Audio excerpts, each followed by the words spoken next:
Let's begin with a basic explanation of the class trial. So, your votes will determine the results. If you can figure out who done it, then only they will receive punishment.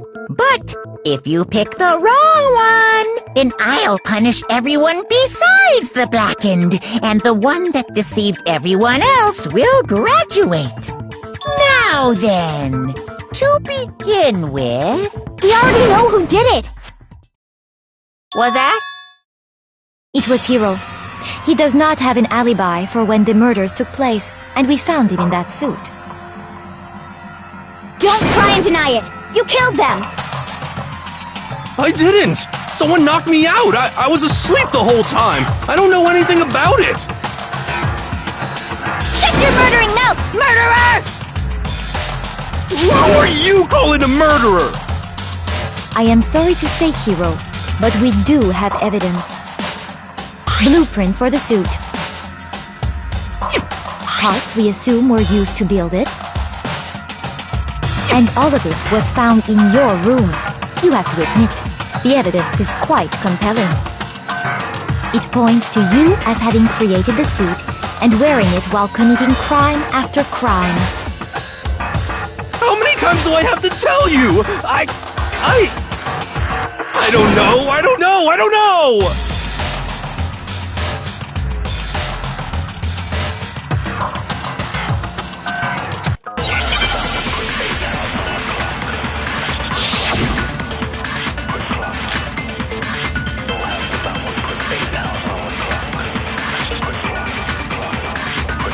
Everything we found in your room. The blueprints, the suit parts, they are all proof enough that you are the culprit. I don't know anything about that stuff! It's not true! It's a conspiracy! Hiro, why? Why did you kill them? No! Just hold on a second! Everything we found, the blueprints, the suit part, that you are the culprit. It's not true! It's... Hiro, why? No! Just hold on a second! Everything we found, the blueprints, the suit part... No, it's wrong!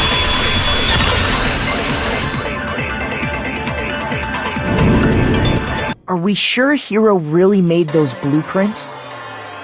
What do you mean? Well, take a look at this. It's the note that Hiro wrote, asking everyone to meet up after Alter Ego disappeared. The handwriting's obviously different, wouldn't you say? When you compare it to the blueprints. There's no way you could think the same person made both of them. Unless that person made it a point to disguise their handwriting. No, the differences are bigger than that, I'd say. Come on! I'm not smart enough to think of trying to change my handwriting anyway. So Makoto, are you saying you don't think Hiro's the culprit? And he's not the only one. I think Hiro's innocent as well. Then who was in that Robo-Justice suit? Is it like Hiro said? Was there really someone running around in a second suit? The suspicious individual hidden within the suit. Go ahead, Makoto. Tell them who it was. So? Who was in the Robo-Justice suit?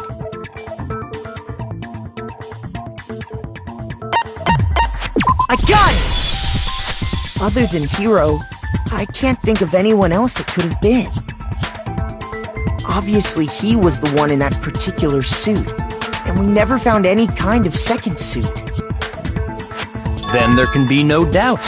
Hiro is the prime suspect. That doesn't make any sense! You just said Hiro didn't do it! It makes perfect sense. Hiro was the suspicious individual in the suit, but he's not the culprit. So what you're saying is... That's right. The culprit in this case has nothing to do with being in the Robo-Justice suit. What? Now that's a bold assumption! And what reason do you have to make such a statement? You do have a reason, yes? Of course. But before we get to that, there's something else we need to clarify first. So let's get that out of the way. Hey, stop trying to boss us around! All things have a proper order. So what is it? What needs to be clarified? We must clarify the method of transportation for Taka's lifeless body. It would seem that his corpse was moved using certain particular items. Makoto, can you tell us what they were?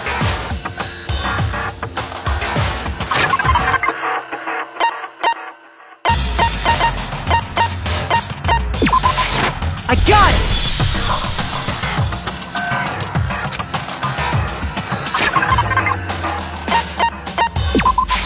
I got it! They were a dolly and a tarp, right? So, let's see if I can explain. Taka's body disappeared from the equipment room, and then we rediscovered it in the repository. And when we found it for the second time, it was wrapped in a blue tarp, right? It was the same tarp that, up until then, was stored in the equipment room. So the killer must have seen it there, and decided to use it when they moved Taka's body. That way, they wouldn't leave any bloodstains while they were moving it. Okay, that explains the tarp. And the dolly? Same thing. I'm sure the dolly was in the equipment room when we first found Taka's body there.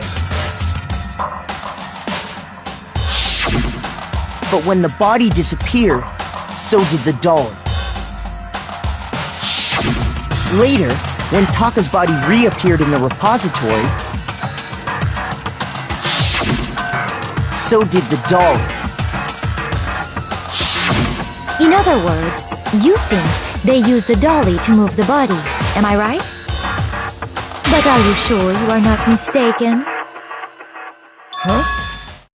Are you absolutely positive the dolly was in the equipment room when we found Taka's body? That dolly was made specifically for moving large objects between the repository and the art room. It would be very strange indeed to discover it had made its way to the equipment room. Is it not possible that it was in the repository all along, and you simply didn't realize it? She's raised an objection. How do you respond? There is no shame in being wrong. Nobody expects much from you anyway. We have all accepted the fact that you rarely understand what is going on around you.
have it wrong.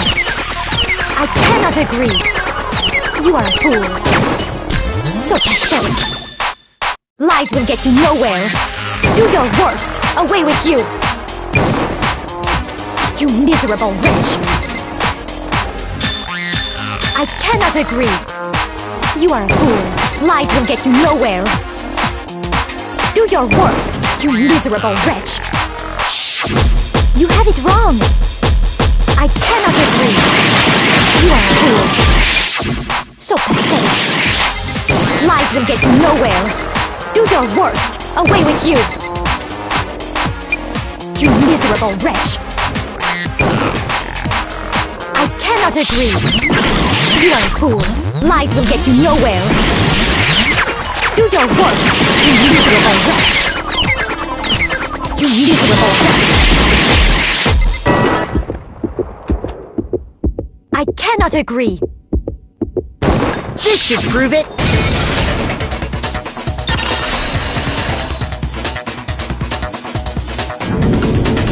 If you're asking for proof that the dolly moved, I have it right here. When I found the dolly in the repository, one of the wheels had a blood stain on it. There was a pool of blood in the equipment room with a tire mark in it that matched the dolly wheel's trail. The killer probably rolled the dolly through the blood on accident as they wheeled the body out of the room. And as the blood dried on the tire, they moved the body into the repository. So there's my proof that the dolly was used to move Taka's body.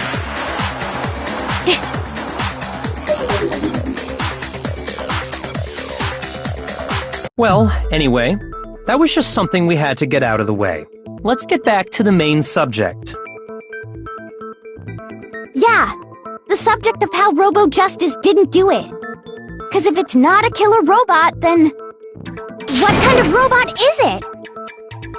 I'm not sure that really matters. I'd be happy to explain why the occupant of the suit couldn't possibly be the killer.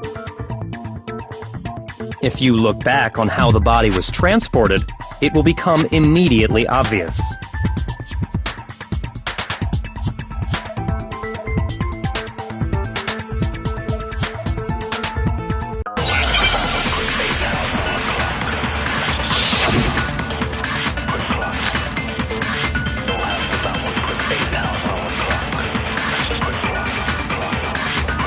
As we know, Taka was killed in the equipment room. And from there, the body was moved to the repository, correct? Yeah, the culprit wrapped the body in the tarp, then loaded it onto the dolly. Now, keep in mind that the dolly doesn't have a handle. Well, yeah, but even without a handle, all you'd have to do is bend over. Then you could push the dolly no problem. So the killer just incarted the body. If you accept it, then you must realize that Sorry, I don't think I... As we know, and from there... Yeah, then loaded it onto the dolly and wheeled it off, right? Shoot! As we know, and from there... Yeah, then loaded it onto the dolly and... Now, keep in mind that... Well, yeah, but all you'd have to do is bend over. No, that's wrong!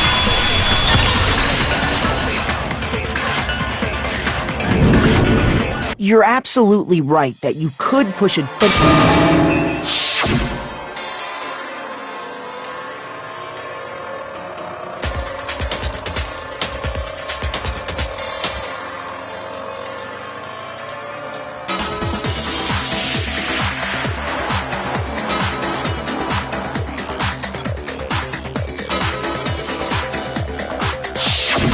When you're in that suit, not only can you not see your feet, but you can't even bend at the waist. Am I right about that?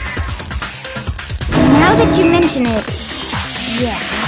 It seems like it'd be awfully hard to push that dolly if you couldn't bend over. Well, what's to stop you from simply pushing the dolly with your feet?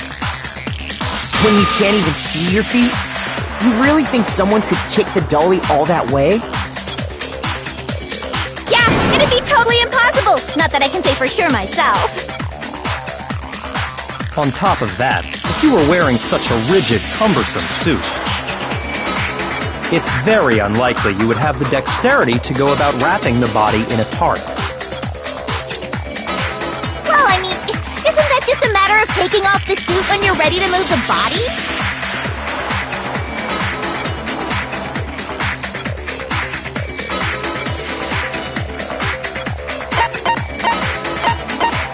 I got it! I don't think taking off the suit was an option. If you remember...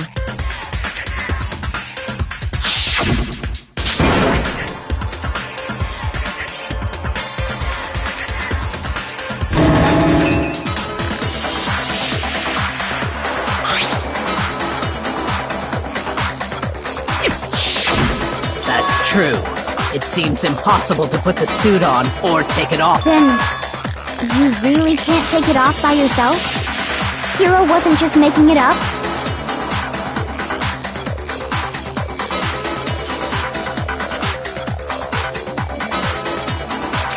Of course I wasn't making it up. If he could have gotten it off by himself, I don't think he would have let us see him wearing it. Showing up in the suit was basically an invitation for everyone to suspect it. Yeah, that's right! So... it's really, really true that Robo-Justice couldn't have moved the dolly? To be clear, whoever did move the body, it couldn't have been Hiro in the robot suit, correct? No, wait. Just a second, if you please. Have you forgotten about the picture that I took? You all got a good look at it, did you not? The image of Hifumi being dragged away by Robo-Justice? If whoever was in that suit is not the culprit, how do you explain that? Besides, do you remember what the now deceased Hifumi said?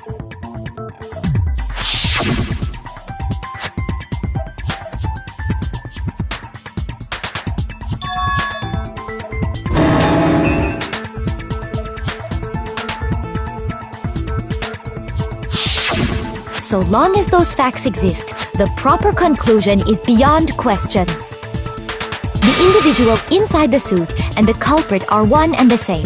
It was Hiro, without a doubt. Yeah, that's gotta be right. Hold on a second! It's still far too early to reach that conclusion.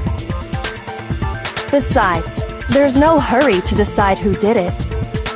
Before we rush to a verdict, shouldn't we explore every single possibility? Instead of seizing on one viewpoint, the truth is uncovered by analyzing things from every angle. Perhaps, but where do we go from here? Let's review this series of unfortunate events from the beginning. Maybe we'll uncover something new. What a pain in the ass! I don't disagree, but our lives are on the line. If this is what it takes, we have to do it. Plus, maybe we'll get to find out where the heck Kyoko was when everything went down. Alright then, let's take another look back at what happened. I suppose we could start with this morning. 4 of us gathered together in the dining hall. Makoto, Hina, Kyoko, and myself. We waited there for quite a while, but nobody else showed up, so we went to look for everyone.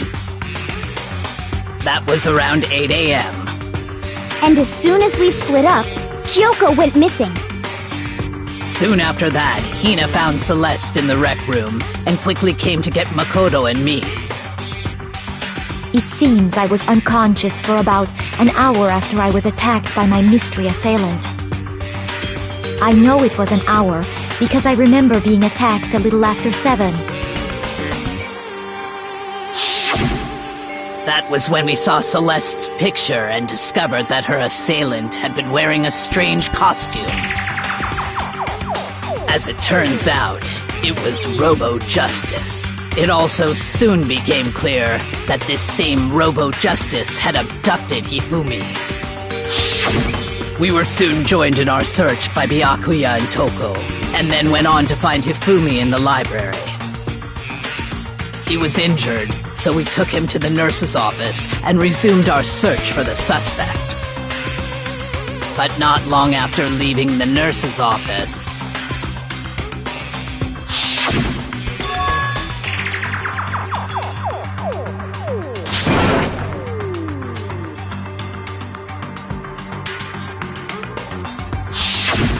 When Celeste told us that, we decided to split up and search the second floor. And soon after that, I saw someone moving around on the third floor, and I yelled out to everyone as soon as I did.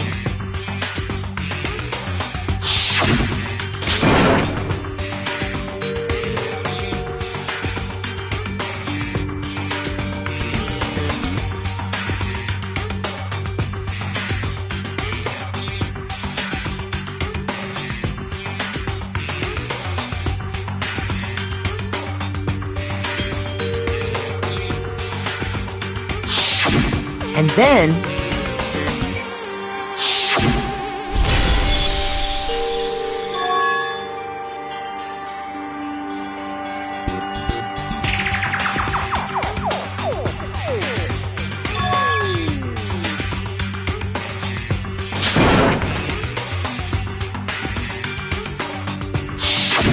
At that point, we decided to divide up into two groups. Celeste, Hina, and I went back to the nurse's office, while Sakura, Byakuya, and Toko chased after the suspect. When we got back to the nurse's office, we found Hifumi, dead. And that's when we heard the body discovery announcement. I left Celeste and Hina there and headed back to the third floor to let the others know what had happened.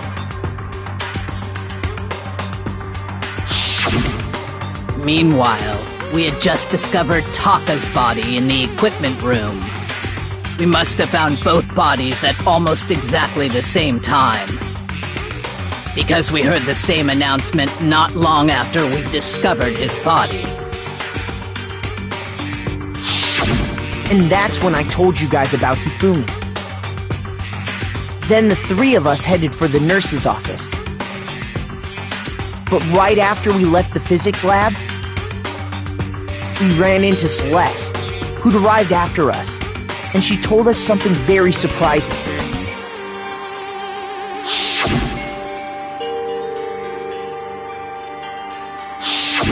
We rushed back to the nurse's office and saw that she was right. Then we remembered we'd left Toko passed out in the equipment room, so we hurried back again.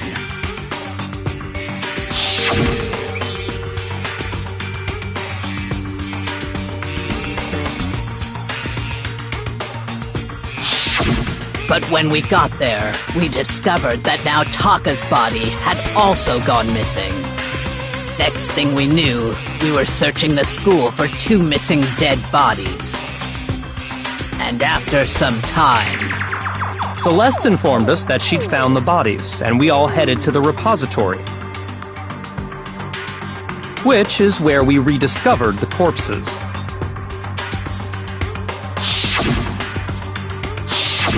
I think that about covers it. I see. The whole thing sounds exceptionally complicated. It certainly seems to me that these are not a simple series of connected events. Okay, well, if that's true, then what? Rather than a single series of events, I think we have to consider each murder a separate situation. And from there, we can uncover the contradictions surrounding all of them. Now then, let's get started, beginning with what happened to Taka.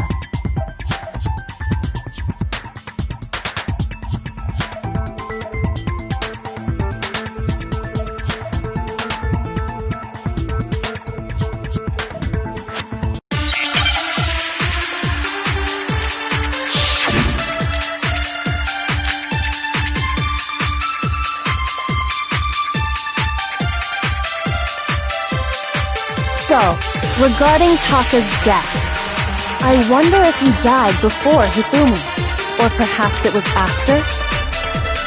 We already know what order they were killed in. Taka came last. What makes you say that? Because of the numbering of the Justice Hammers. It's true that Hifumi was killed with Justice Hammer 3, while Taka's death came from a swing of Justice Hammer 4. See? So it's obvious Taka came after.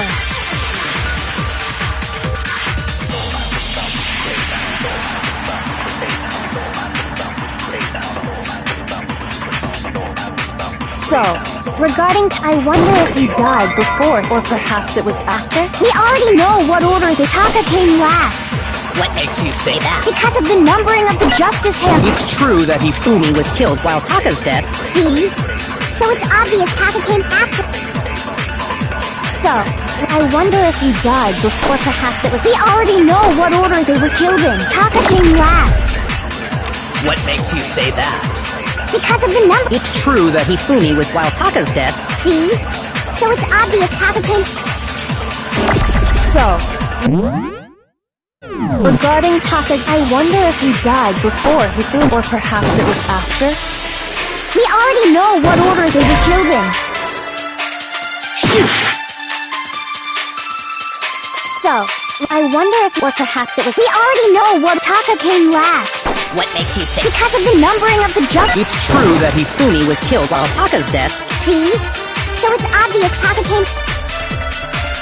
So, I wonder if, or perhaps it was. We already know Taka came last. What makes you say that? Because of the numbering of the Justice. It's true that Hifumi was killed while Taka's death. See? So it's obvious Taka came. So, I wonder if, or perhaps it was. We already know what Taka came last. What makes you say that? Because of the numbering of the Justice Hammers. Shoot!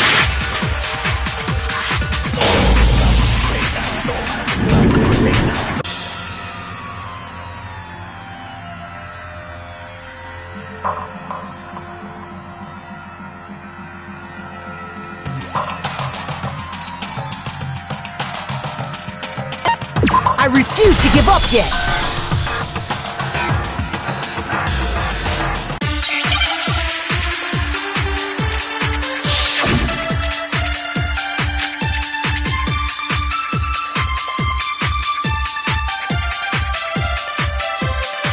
So, regarding Taka's death, I wonder if he died before, or perhaps it was. We already know what order they were killed in. Taka came last. What makes you say that? Because of the numbering of the Justice Hammer. It's true that Hifumi was Killed with while Taka's death. See? So it's obvious Taka came. so, I wonder if he died, or perhaps it was after. We already know what order they. No, that's wrong!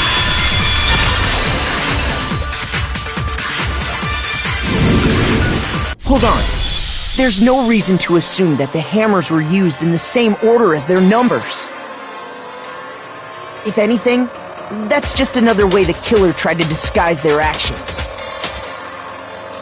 So you're saying the culprit wanted us to think the hammers were used in order, but in reality, Taka was killed before Hifumi? Okay then, let's see the proof.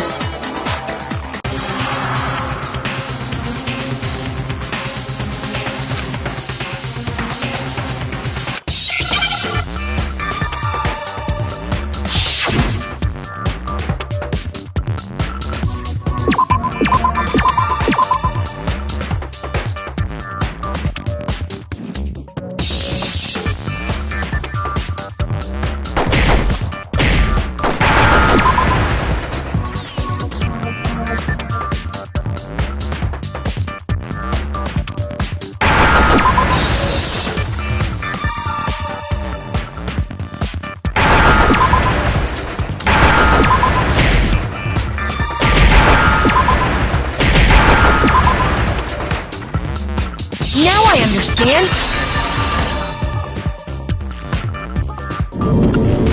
I got it! Papa's wristwatch! See? Look! It broke with the hands pointing just past 6 o'clock. It must have gotten broken when he was attacked by the killer, because as of last night,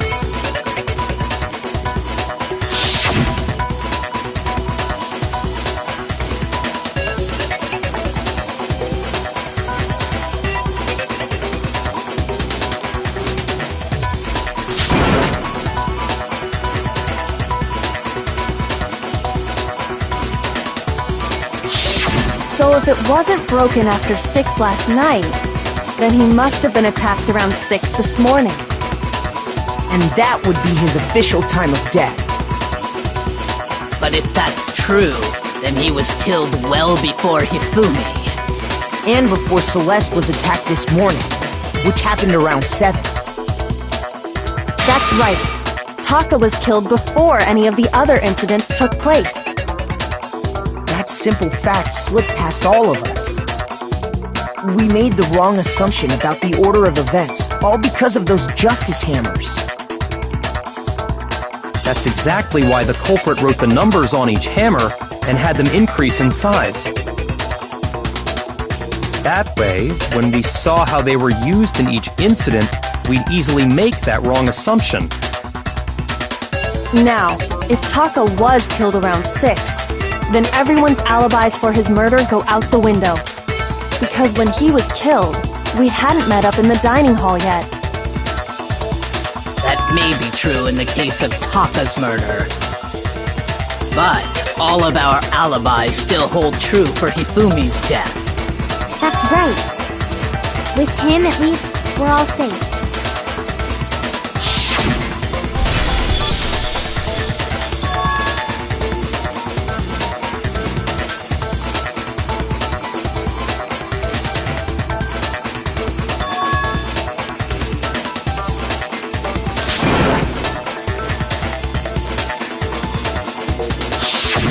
When we heard Hifumi screaming, we were all together. Except for Hiro and Kyoko. Then we all ran down to the nurse's office, and that's where we found his body.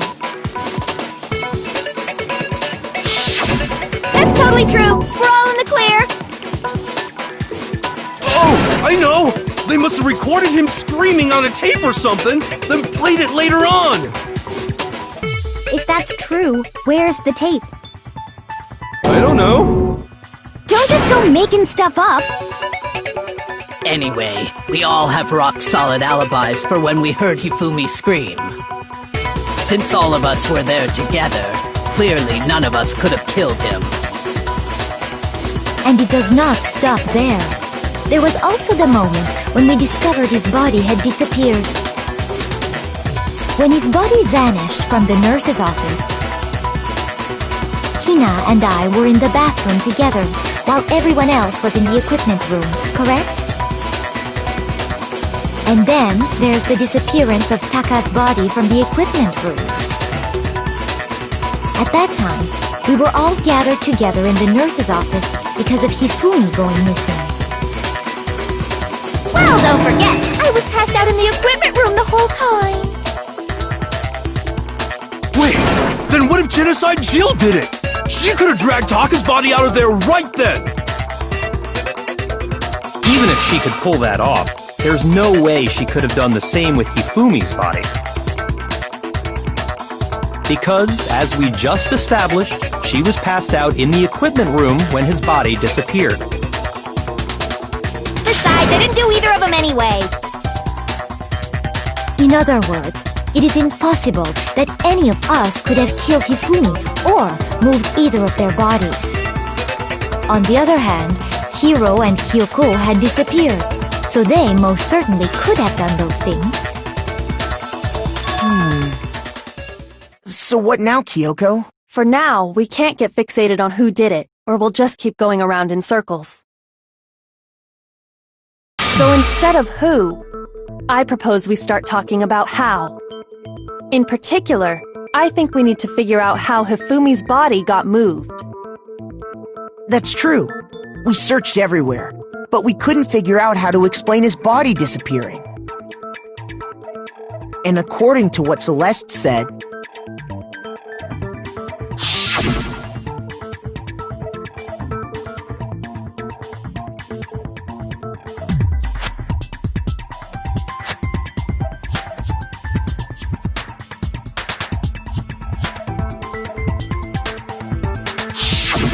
his body apparently disappeared in the 1 minute her and Hina took their eyes off of it.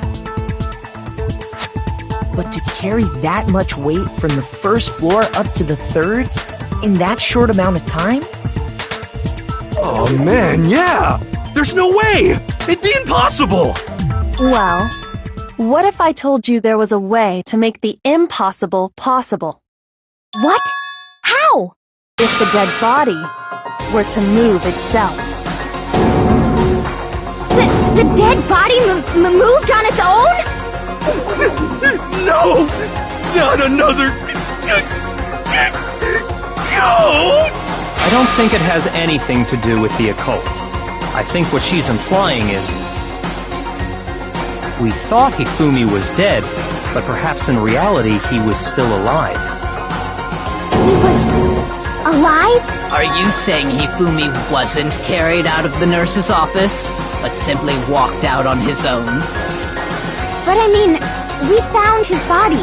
He was dead. Perhaps he was simply playing dead. That... it isn't possible.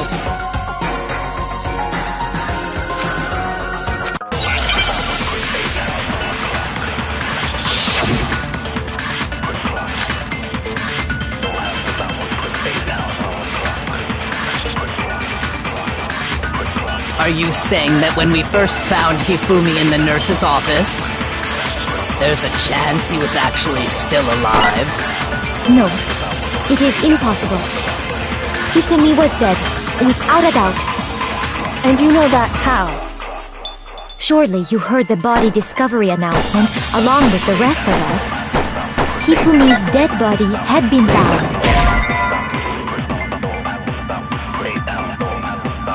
Shoot! Are you saying that when we first there's a chance you... No, Hifumi was dead, and you know that. Surely you heard the body that Hifumi's dead, and that is why the... Are we really so maybe the announcement was intended to signal someone else's discovery. Shoot! Are you saying that when we first there's a chance you... No, Hifumi was dead, and you know that. Surely you heard the body that Hifumi's dead, and that is... Are we real? Maybe the announcement was intended to signal someone else's discovery. Are you saying that when we first there's a chance He was actually... No, it is in Hifumi was dead, and you know that. Surely you heard the body discovery announcement along with Hifumi's dead body had been found. No, that's wrong!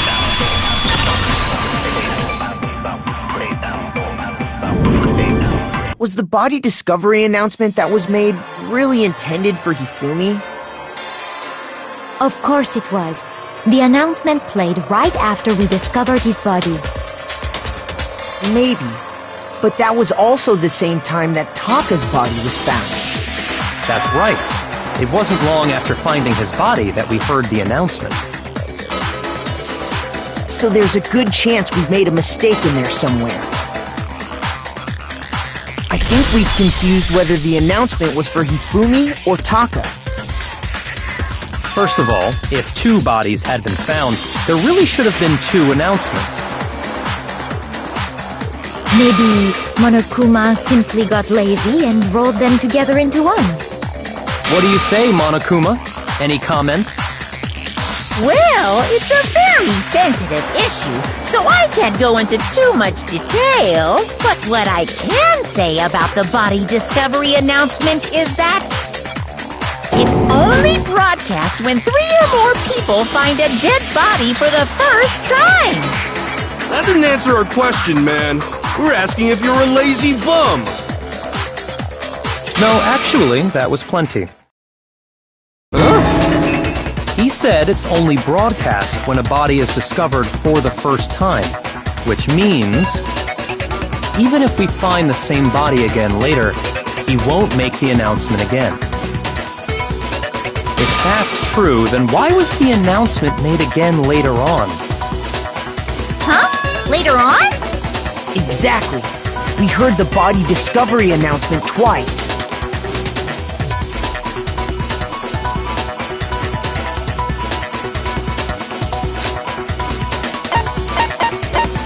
I got it! We heard it a second time in the repository, when we rediscovered the two bodies.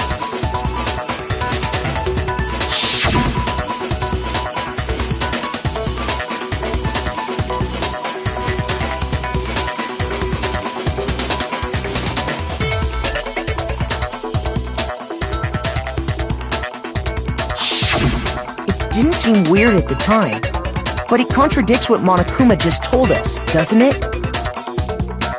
Exactly. If we were actually rediscovering both bodies, the announcement shouldn't have played. And in reality, when the two dead bodies were rediscovered, one of them was actually being discovered for the first time. So, when we found Hifumi the first time in the nurse's office, he wasn't actually dead yet. Meaning, he wasn't actually found dead until we came upon him in the repository. And that's just part of it. There's one other thing that leads me to believe he was still alive in the nurse's office. Oh, I know! Because he was super good at playing dead! Bada bing, bada boom! That is the worst logic I have ever heard. But honestly, I do not think there's anything that can prove he was still alive. Okay then, let's take another look at the events surrounding the discovery of his body. Then it should become clear whether he was really alive or not. This whole thing is pointless.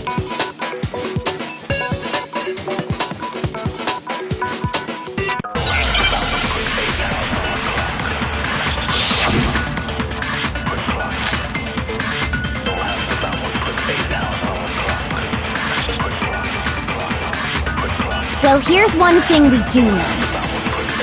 The first time we found Hifumi's body was in the nurse's office. And then, while me and Celeste were in the bathroom, his body disappeared! And the next time we saw his body, it was in the repository.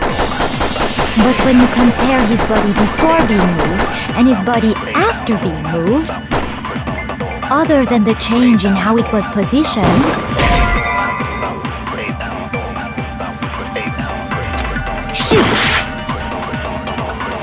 well, here's one. The first time we found him, and then his body disappeared. And the next time it was in the But when you compare his body before being, other than the change in how it, there was no notable difference.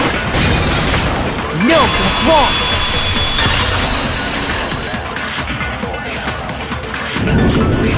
In fact, there was one clear difference between Hifumi in the nurse's office and the repository. His glasses.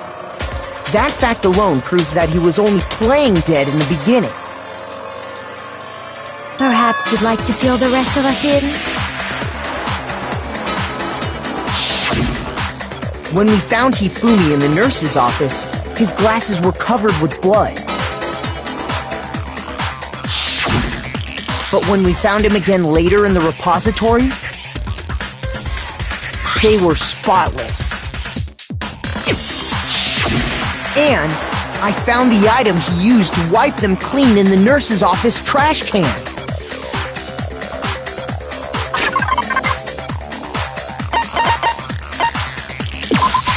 I got it! It was a glasses cleaning cloth featuring a certain cartoon mascot. One look at the bloodstain on the cloth should make things clear. This piece of cloth was used to wipe Hifumi's glasses clean. And the mascot on the cloth is the same one that's on the digital camera, right? And whose digital camera was it? Hifumi's, of course. the character was Princess Pickles from Demon Angel Pretty Pudgy Princess, I think. I highly doubt anyone but Hifumi would have brought something like this to school. I see your point. And the only people here who wear glasses are... I wouldn't be caught dead using a tacky piece of garbage like that. A few tissues is all I need to keep my glasses clean. Then there's no question. It belonged to Hifumi. So what you're saying is... what exactly? What I'm saying is, the blood on his glasses was wiped away using his own glasses cleaning cloth. Even if that is true, it does not mean he wiped the blood off himself. But who would benefit from a clean pair of glasses other than the glasses owner? That's a good point. And it must have been him, right? So let's assume that Hifumi was still alive in the nurse's office. He pretends to be dead. Then when he's alone, he wipes his glasses clean so he can see. Then he stands up and walks out on his own 2 feet. And with that, the impossible task of moving his copious corpse becomes possible, wouldn't you say? But then, if he was just pretending to be dead, what was with all that blood? Was it paint or something?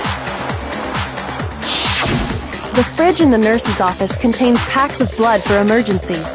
He probably used one of those. He figured if he was gonna play dead, he should go all out, so he just dumped it everywhere! But he got crazy with it and had to wipe his glasses off when he was done! God, what an idiot! And if Hifumi was still alive at that point, the disappearance of Taka's body is easily explained. It should be perfectly obvious who must have moved Taka's corpse.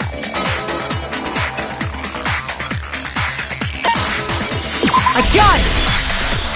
It could only have been Hifumi. While we were all gathered in the nurse's office, he went to the equipment room and took Taka's body. That also explains how the door to the repository got locked. The door was locked? Well, after the bodies disappeared, we all went looking for them, right? So me and Sakura headed for the repository. But when we got there, the door was locked. And the repository door can only be locked from the inside. Which means, when Hina and Sakura got to the repository, someone was already inside. And it could only have been Hifumi, who just finished stashing Taka's body there. He convinced us all he was dead, and when he saw his chance, he dragged Taka's body to the repository. So, Hifumi wasn't just another victim in this case. He was one of the assailants. But that means he took part in the murders. I just can't believe it. If you're having trouble, would you like me to show you one more piece of evidence? There's more? Oh, absolutely. The single biggest fact pointing to his involvement has yet to be revealed. You know what I'm talking about, right, Makoto? The item he took off of Taka's lifeless body?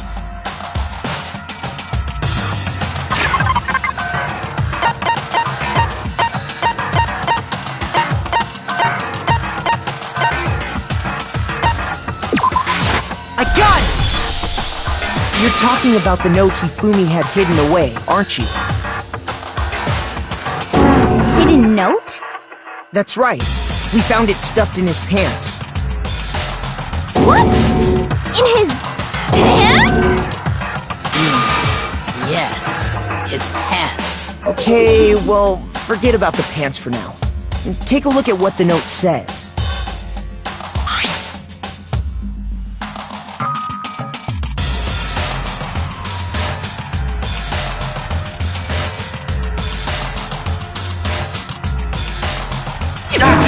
That's the note I was telling you about! The one that told me where to go! Huh? Wait, this one's a little different. In my note it said, Monokuma can't find out, so don't tell anyone else for now. Let's meet in the rec room at 1 a.m. I see. Then this note isn't the same one Hiro got. It's not the same? In other words, the killer got in touch with another person besides Hiro. And that person could only have been... I got it! That's right! Taka! The killer used this note to draw out Taka and murder him. Hello? Over here! Objection! Objection! I don't really understand what's going on, but Hifumi had that letter, right? So whoever wrote it wasn't drawing out TikTok, they were drawing out Huffy! Just to be clear, TikTok is Taka and Huffy is Hifumi, right? Ugh! Yes! Why must you ruin it every time?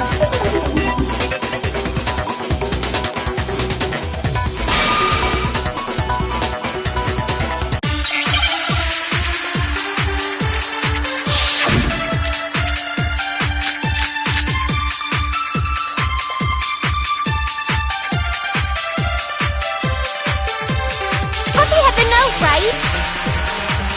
Then the person it was intended for must have been Happy! But remember what the note said. What time did it say to meet? 6 a.m., I believe. The time doesn't matter! The note has nothing to do with TikTok!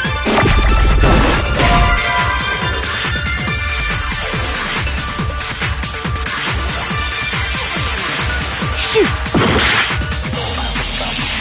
Happy had the note, right? And the person it was must have been Happy! But remember, what time did it... 6 a.m. The time doesn't matter! The note has nothing to do with TikTok! No, that's wrong!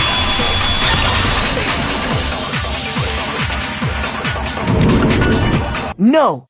There absolutely is a connection! What the hell are you talking about? The note said to meet at 6 a.m., which is the same time Taka was murdered. We've already proven that using his wristwatch. But there's more.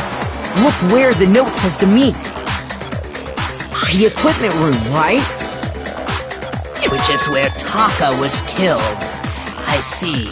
So, Taka was murdered at both the time and place written in the note. I think that should be plenty to show that this note was definitely meant for Taka. Well, when you put it like that... No further objections! Then someone used that note to trick Taka. Just the same as me.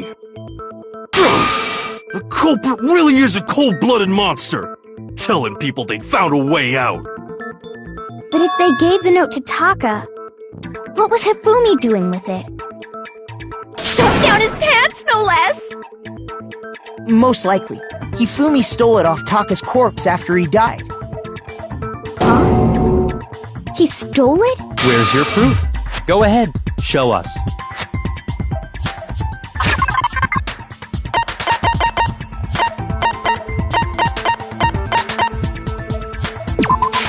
I got it! When I searched Taka's body, I saw that his lifeless hand was gripping a small scrap of paper.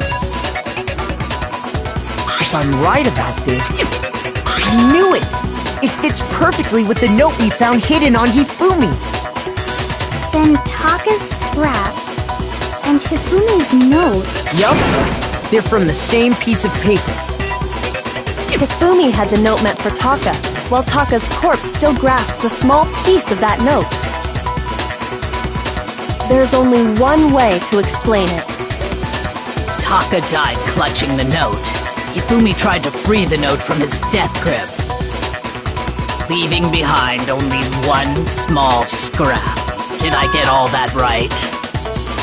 That means Hifumi knew the note was important. Exactly. Which proves that he was an accomplice in the murder. Whoa. Yeah. After seeing all this, Hifumi was super involved in this whole thing for sure. In fact, he was behind the whole thing. In fact, he's still alive! Sorry, no. When we found him in the repository, Hifumi was truly and completely dead.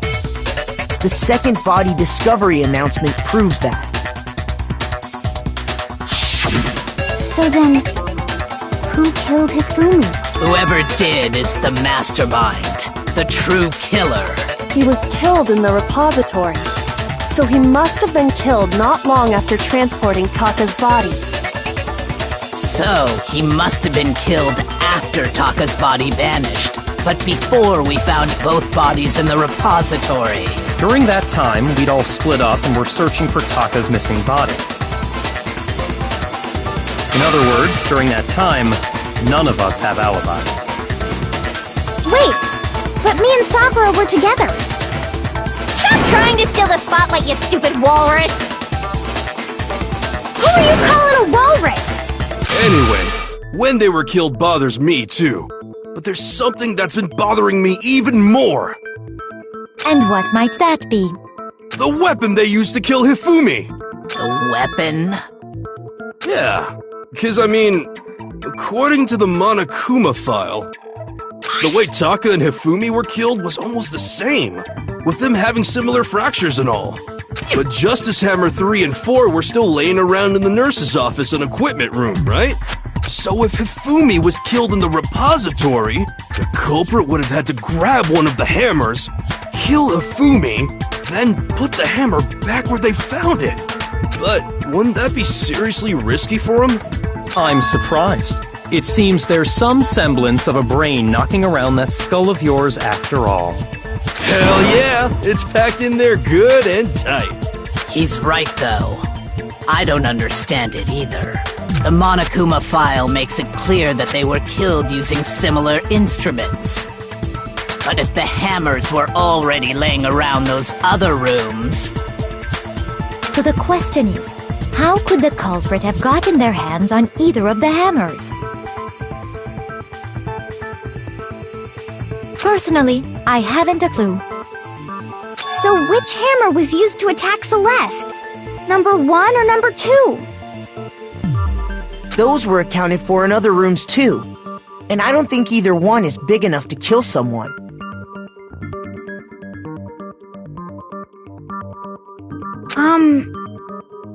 Then, Is it not possible they used a different weapon? I don't think it is possible. They were both killed with the same kind of thing, right? So then, what was used to kill Hifumi?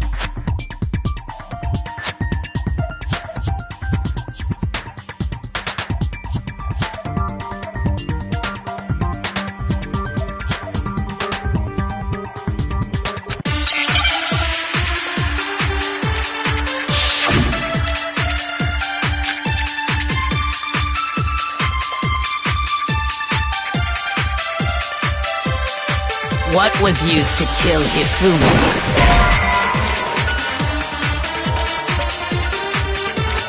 shoot!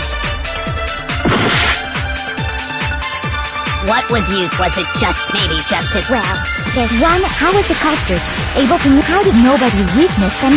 Sounds like a Justice Hammer 5 is about to make it! Check out murdergear.com/hammertime for more info! Shoot! What was used? Was it maybe just as Well, there's one. How was the culprit? How did nobody... Sounds like a Justice Hammer 5 is about to... Check out murdergear.com/hammertime for more info! Well, one thing seems pretty clear. The murder weapon had to be one of the Justice Hammers! No, it's wrong!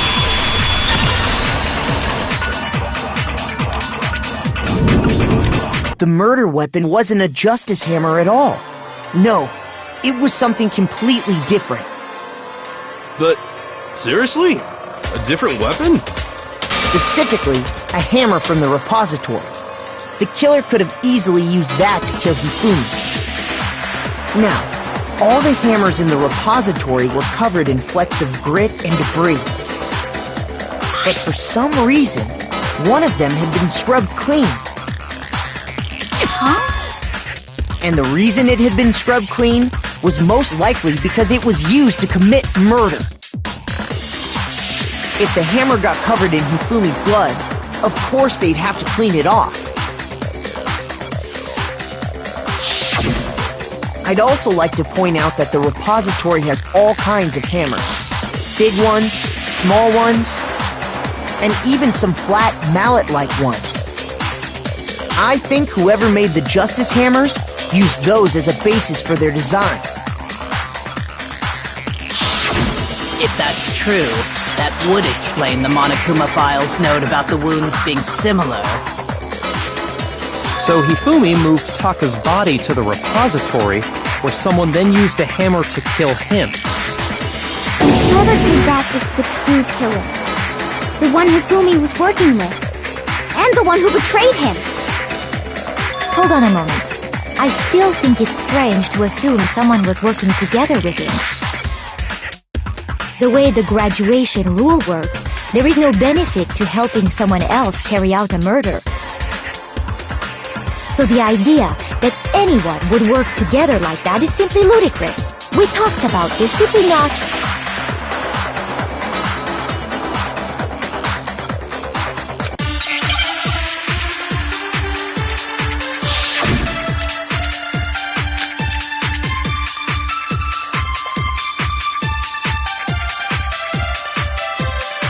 Based on the rules that have been laid out for us, even if more than one person is complicit in the murder, only the one who actually carried out the act can graduate and survive. Assuming the rule holds true, it is simply impossible that two people work together on this. That is... But that only really... In this case, however, there were two murders. Based on the rules that have even if more than one person, only the one who actually carried out the... Assuming the rule holds true, it is simply impossible that two people work... That is... But that only really... In this case, however, there were two murders. Based on the rule, even if more than one... Only the one who actually... Assuming the rule holds true. That is... But that only really... In this case, however, there were two murders. Based on the rules, even if more than one... Only the one who actually... Assuming the rule holds... No, it's wrong!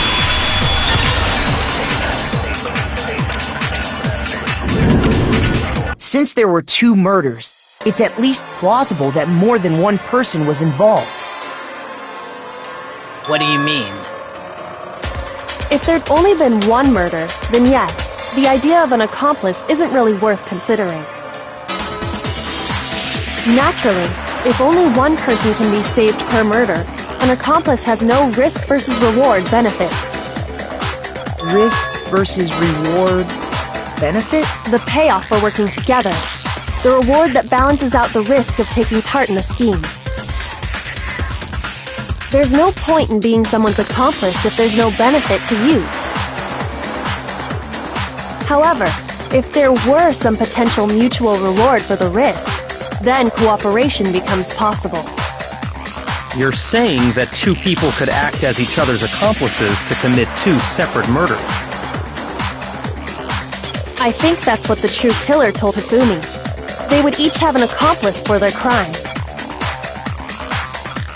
And based on the case's events, Hifumi would have been the first one to act, murdering Taka. They made him carry out the first murder so he couldn't back out of helping them later on. So in this case, there wasn't one single person committing multiple murders. Instead, each person killed someone, creating two separate incidents. And it only looked like one person because that's how the true killer designed it to look. A single suspicious individual, a similar weapon used in each crime, disappearing bodies. By creating one seamless set of circumstances, they made it look like one person was behind it all. The mastermind picked their target and managed to convince him to go along with their plan. And then, to avoid the no accomplices rule, they simply killed their accomplice. Which, if true, means that betraying Hifumi was part of the plan from the very beginning. That's just... awful! How could anyone be so cruel? You think so? I can't help but admire its cunning. Still, their choice of accomplice seems... odd.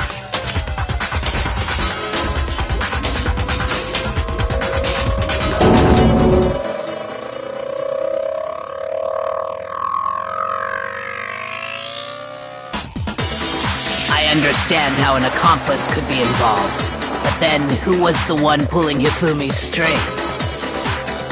That's problem numero uno right now!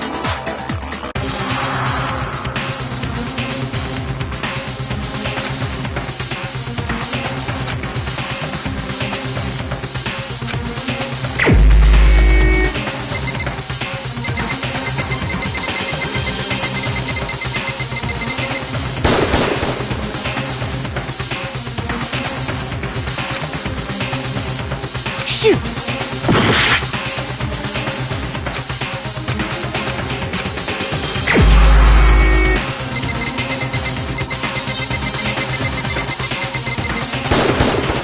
Here's my answer! It was Celeste.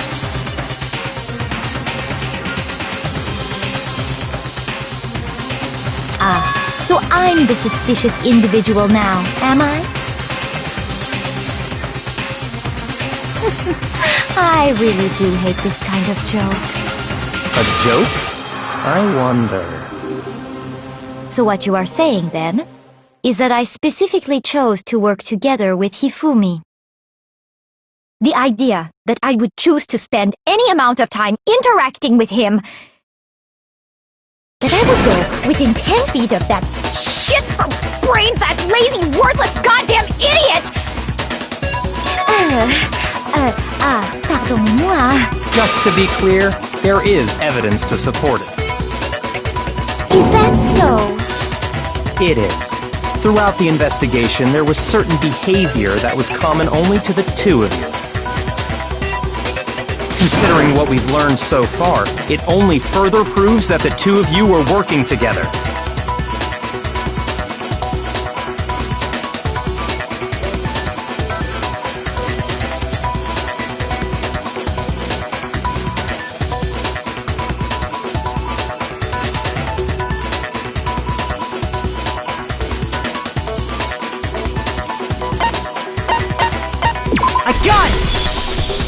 The behavior they had in common has to do with the suspicious individual in the suit, doesn't it?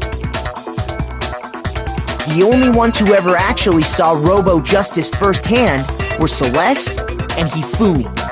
Shush! The adults are talking now.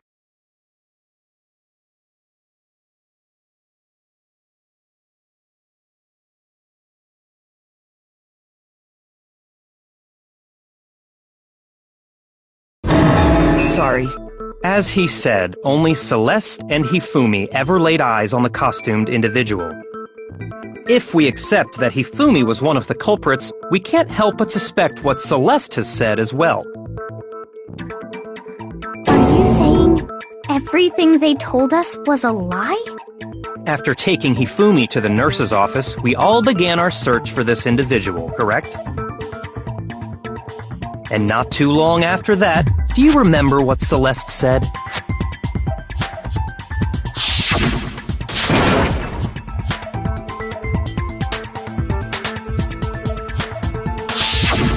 We headed to the second floor specifically because of what she claimed to have seen.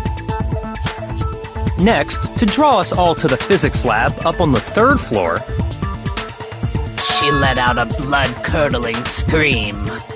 and when we'd all come to see what was wrong, what was it she said?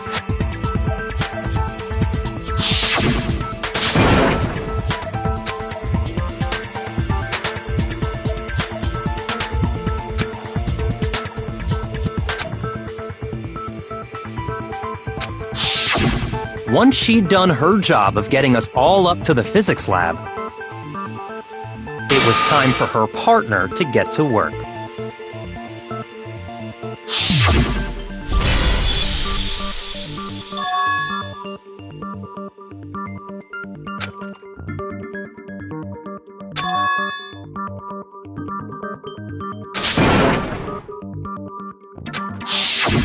It was to get us to divide into two groups, so that we would discover both bodies at the same time? In fact, Celeste was precisely the one who proposed that we split up.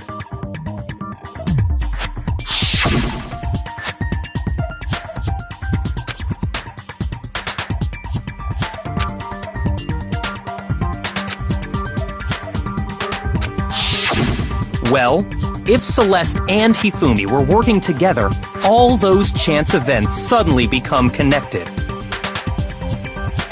And on top of that, that piercing cry of yours early on.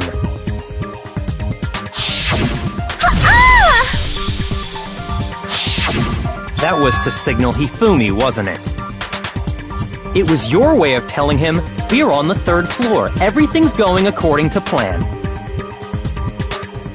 Why else would you let out a scream that could have carried across the sea? I just realized another strange thing. When we found Hifumi in the nurse's office, who we now know was only pretending to be dead,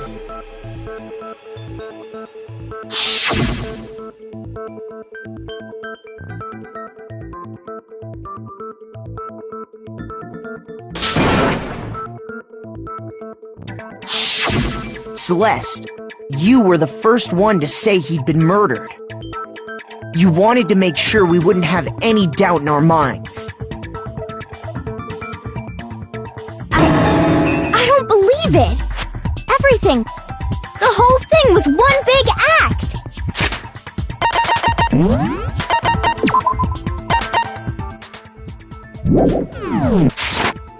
Hina, you were with Celeste when Hifumi's body disappeared, right? Yeah. I was feeling kinda sick, so Celeste took me to the bathroom. Wait! Then that was... She wasn't worried about you. She just saw a chance to help Hifumi sneak out of the nurse's office. Each piece isn't much by itself, but start putting them together and the picture gets very ugly indeed. Wouldn't you agree, Celeste? I have no idea what you mean. Don't bother trying to deny it.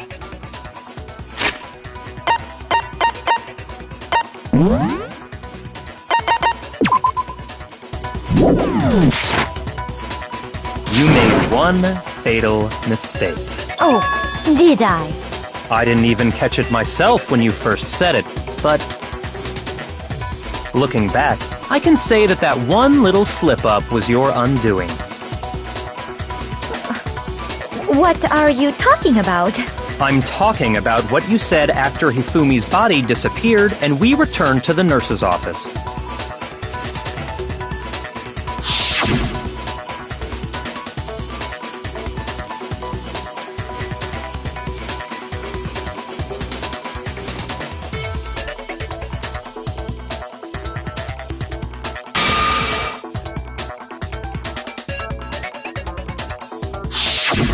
I remember her saying that too, but I don't understand what's so strange about it. Then pay attention. Sakura, Toko, and I were first to discover Taka's body in the equipment room. Then Makoto showed up and told us Hifumi had been killed, so Sakura and I left with Makoto. Once we were in the hall, we ran into Celeste, and the four of us headed to the nurse's office. Now, the entire time we were together, none of us said anything about Taka being dead. Think about it. Celeste's comment doesn't make sense. It was completely out of place. Yeah, I see what you're talking about. Although I don't really get what it means. You hear that, Celeste? Everyone's having some trouble understanding. Could you repeat what you said? If you're really not the culprit, you shouldn't have any problem repeating it, right?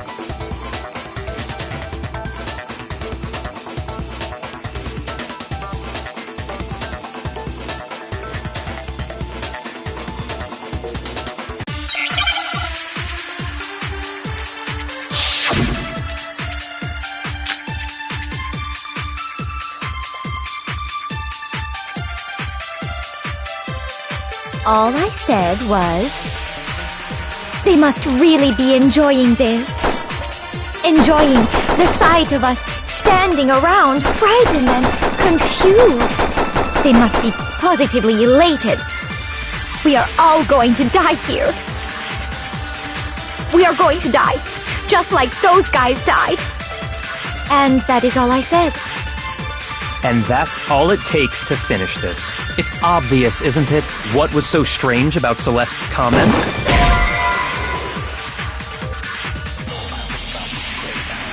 Shoot! All I said, they must really be enjoying the sight of us standing around, frightened and...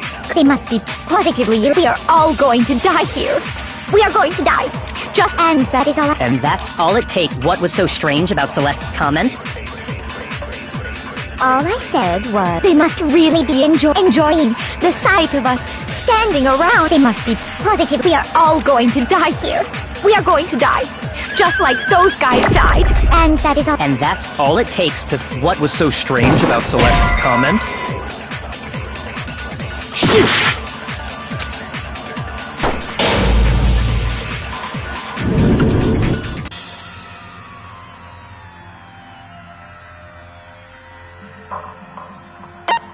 I refuse to give up yet!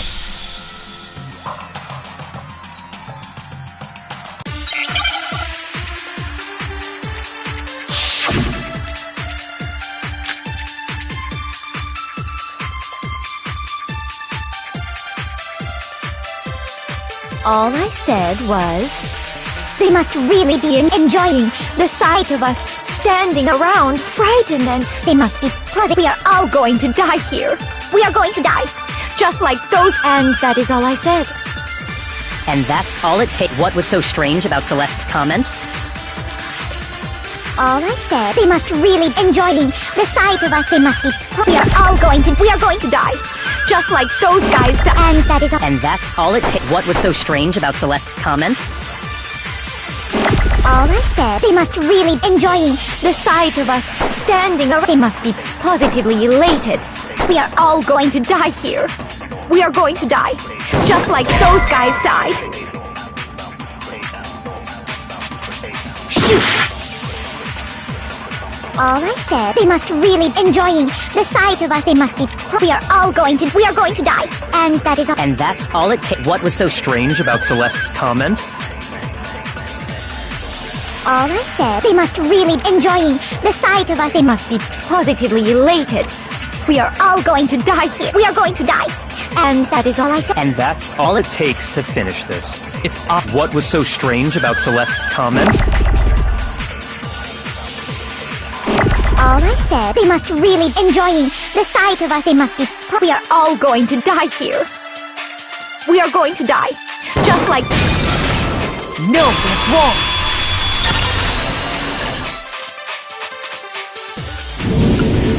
That's right. There's no reason Celeste should have said, just like those guys died. When she said that, none of us had told her Taka was dead. Exactly. And we didn't run into her until after we were all out in the hall. So there was never any chance for her to have seen his body in the equipment room for herself. So how did you know, Celeste?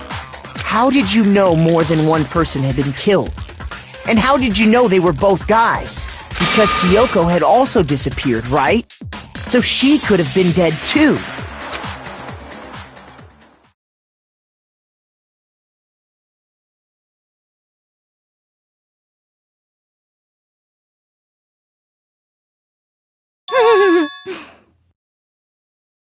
You all have such vivid imaginations. You know that?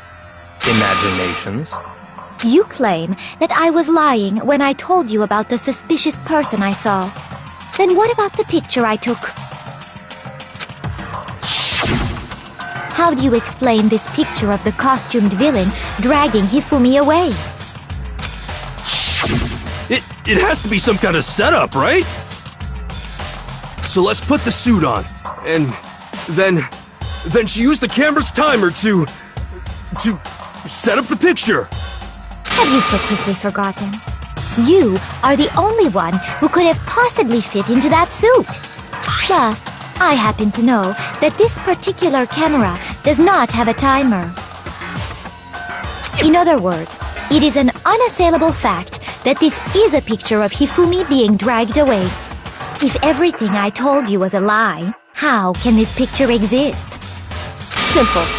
Are we sure that's really a picture of the suspect dragging Hifumi away? What could you possibly mean by that? Surely there are other explanations than the one you've offered up. No, there is no other explanation.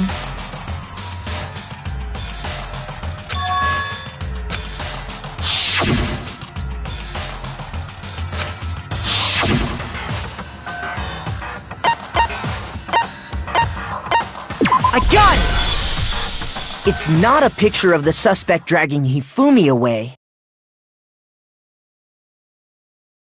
I would say it's a picture of Hifumi dragging the suspect away.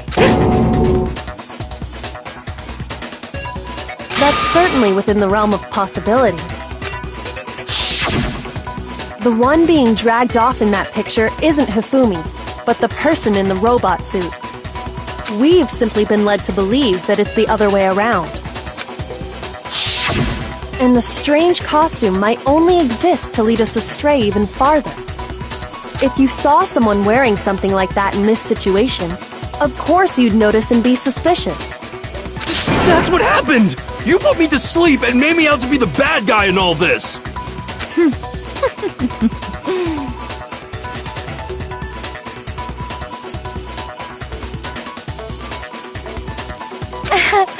Such a thing is utterly impossible.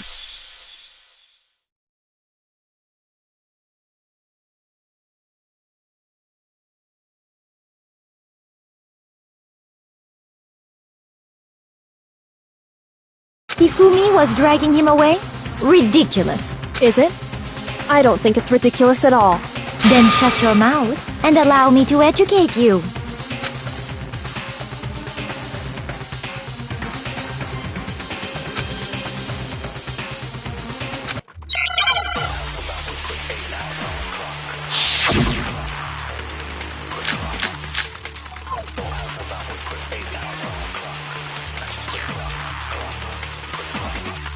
You dressed me up in that suit after I passed out! Then you just draped me across Hifumi and had him carry my weight! You tried to make me look like the bad guy! Like I said, ridiculous. As you can see in the...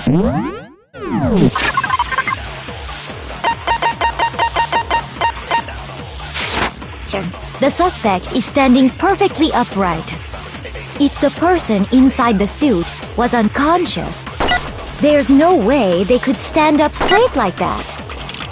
Then the fortune-telling idiot is the culprit after all! No way!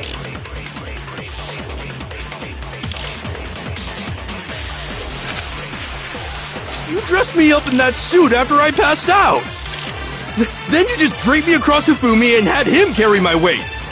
You tried to make me look like the bad guy! Like I said, as you can see in the picture, if the person inside the suit was unconscious, there's no way they could stand... Then the fortune-telling... No way! You dressed me up in that... Then you just draped me across... You tried to make me look like... Like I said, as you can see in the picture, if the person inside the suit was unconscious... Shoot! You dressed me up in that suit after I passed out!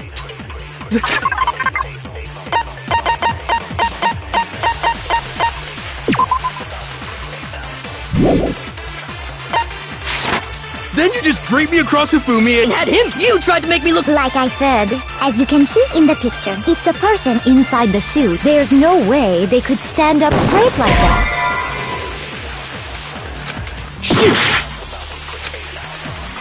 You dressed me up in that suit after... Then you just draped me... You tried to make me look... Like I said, as you can see in the picture, if the person inside the suit, there's no way they could... No, that's wrong!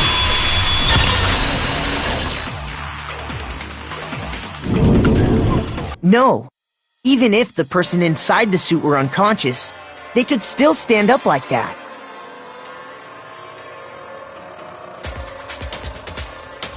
Because that Robo-Justice suit had a certain characteristic.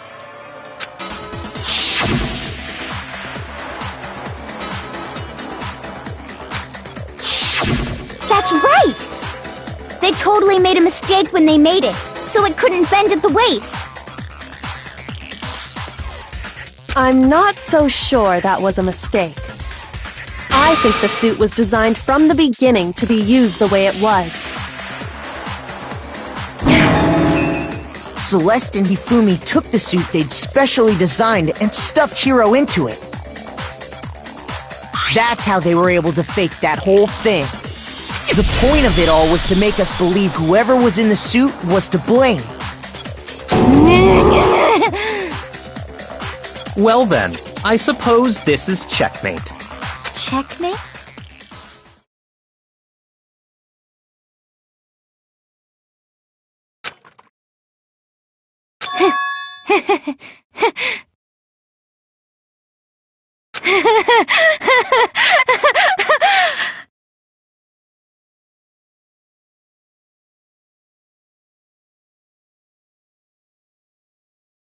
Don't make me laugh, you idiot! What do you mean, checkmate? Celeste? Clearly, you want to cram me into your little guilty box. Well, there's one little problem. Have you already forgotten what Hifumi told us as he lay dying?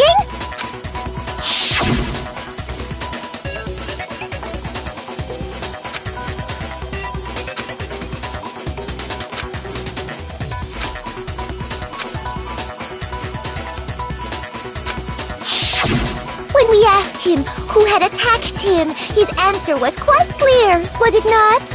He said, and I quote, Yasuhiro. In other words, Yasuhiro Hagakure!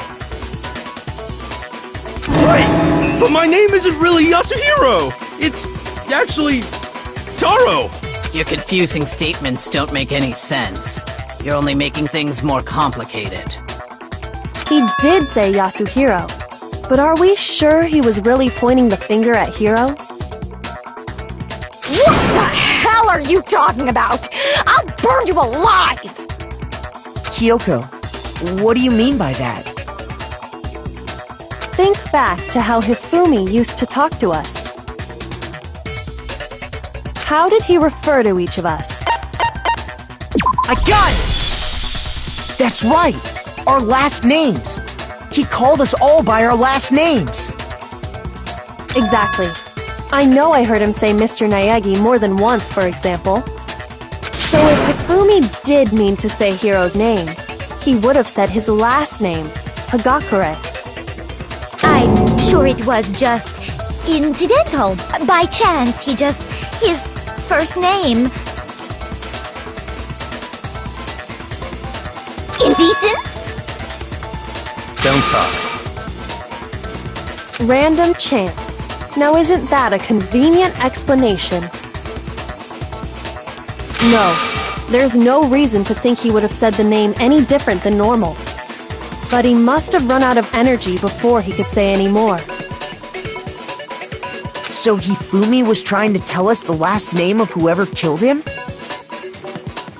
But the name he said doesn't apply to anyone here.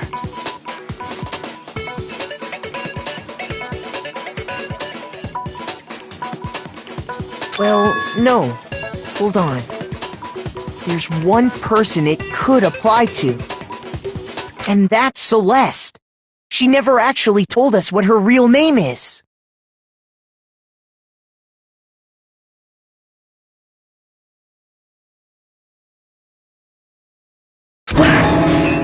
What did you just say? To think you'd take your false accusation so far, I don't know whether to laugh or spit! Come on! Enough with your idiotic blather! Yasuhiro is a loser's name! Do I look like a loser to you? Well, do I? What? I think I've earned the right to be a little on edge. Okay, then fill us in. What's your real name? Make sure your ear holes are wide open and listen up! My real name is Celestia Ludenberg. Could you please stop making me repeat myself over and over again?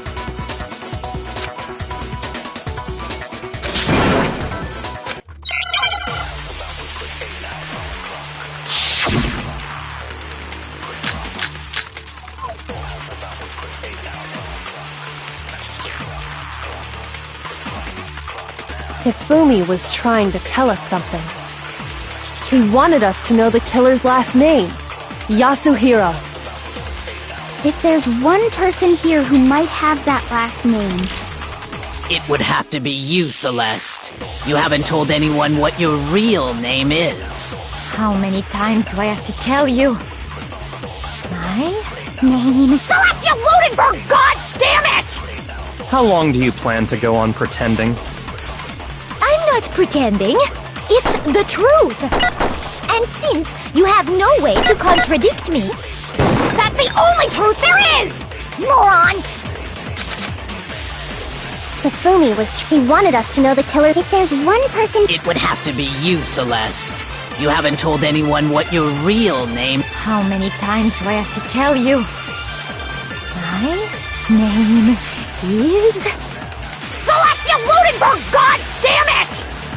How long do you plan? I'm not pretending. And since you have no way to contradict... That's the only truth there is! Moron! Hifumi he wanted us to know the killer. If there's one person... It would have to be you, Celeste. How many times? Celeste Ludenberg! How long do you plan? I'm not pretending. And since you have no way... No, that's wrong!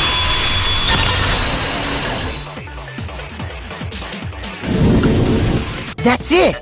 The handbook! What? Anytime you turn your handbook on, it shows the owner's name when it boots up, right? Monokuma told us all about it before.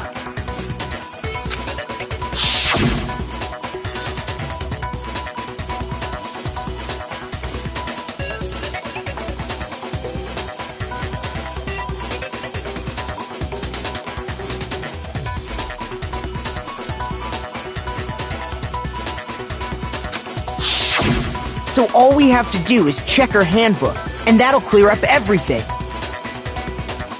That's how we can find out Celeste's real name. That's an invasion of privacy. I refuse to cooperate. Celeste, can you please just tell us what really happened? Please, just tell us.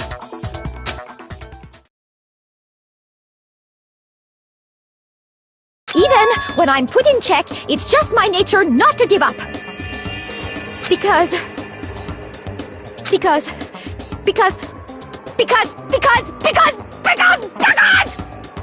until the game's over, you never know what might happen. Fine then. Let me settle it.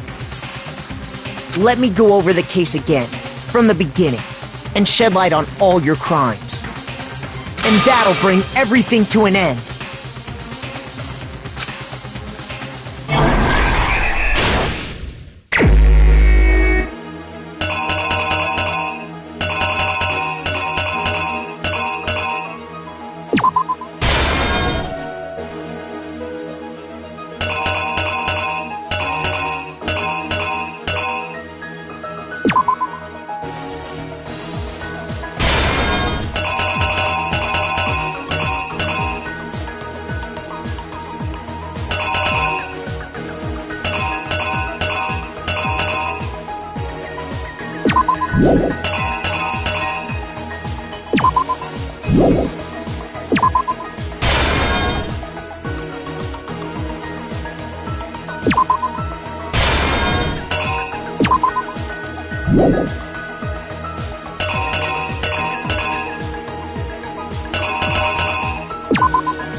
Here's exactly what happened!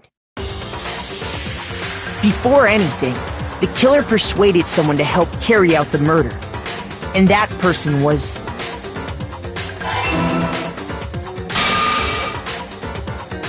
Hifumi. With an accomplice, the killer was able to execute a number of otherwise impossible schemes.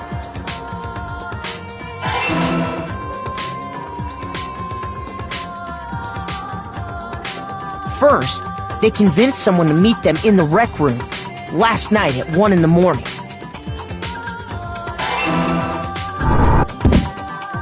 That someone they met with was Hiro. The murderous duo intended to pass Hiro off as the prime suspect, so when they met up with him, they drugged him, knocked him out, and stuffed him into the Robo-Justice suit.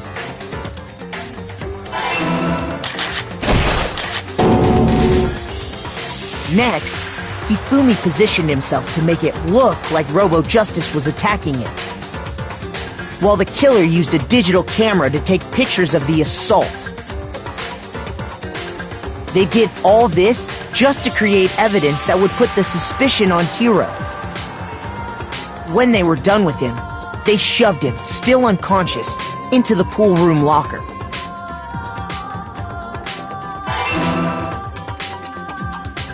And then finally, at 6 a.m., they moved into the murder phase of their plan. They called Taka to the equipment room.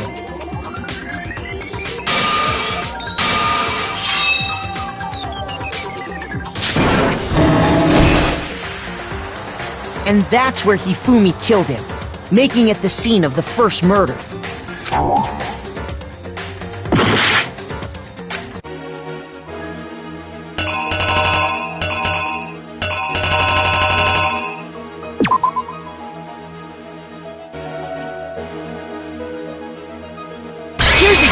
What happened? And that... The murder weapon was Justice Hammer 4, which was left there in the equipment room. The reason Hammer number 4 was used was to create confusion about the order of the crimes. So, next they falsified 2 more assault incidents. For these attacks, the killers pretended to be the victims, to solidify Robo-Justice as the suspect.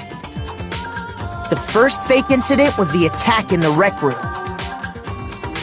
There, the killers wanted us to see Justice Hammer 1, and the Robo-Justice pictures they'd taken. They wanted to make sure we bought the surprise attack story.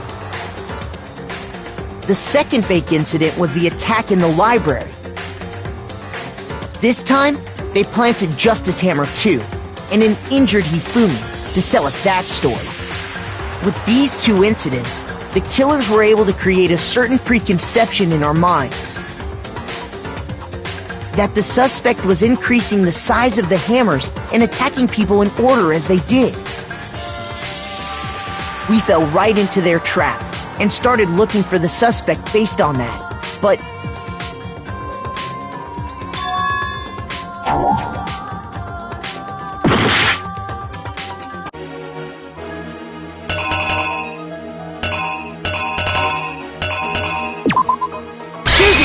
what happened? So, the first thing...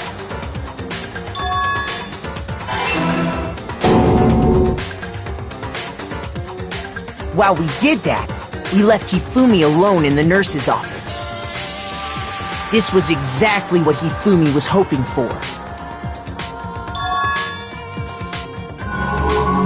He took a blood packet from the refrigerator and Justice Hammer 3 and turned the room into a crime scene in which he himself had apparently been brutally murdered.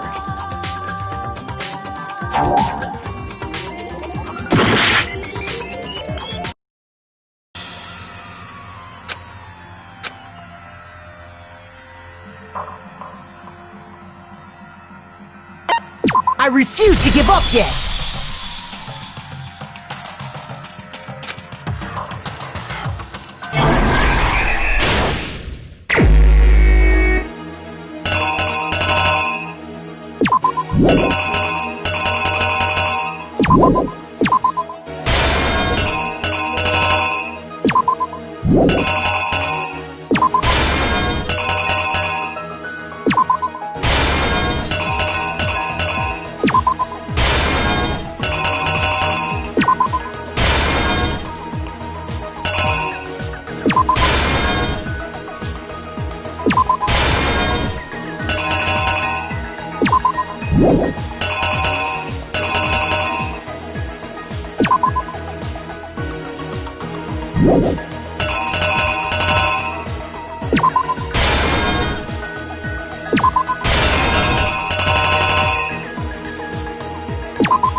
What happened?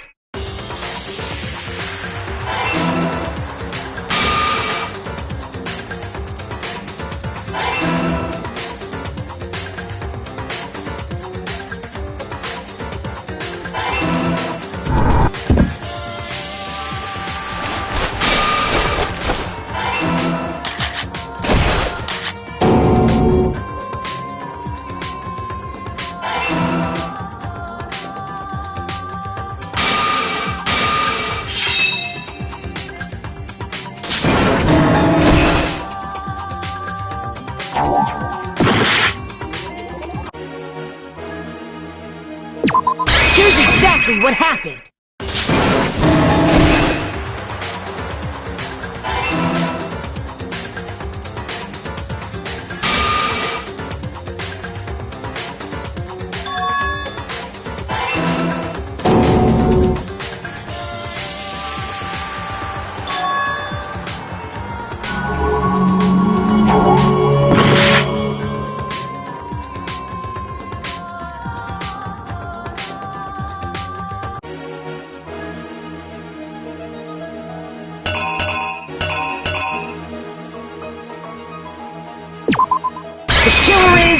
You!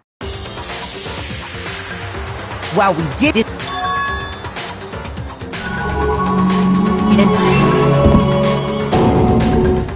he let out a scream to draw us back, and when we returned, that's what we found.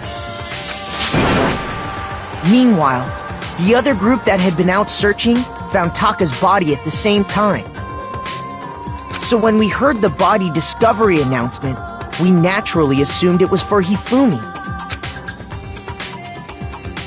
We left the nurse's office, and Hifumi once again took advantage of the situation.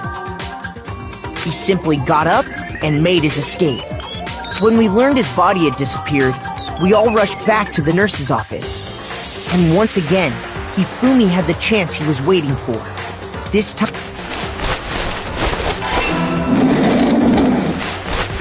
he wrapped Taka's body in a tarp and used the dolly to move it all the way down to the repository.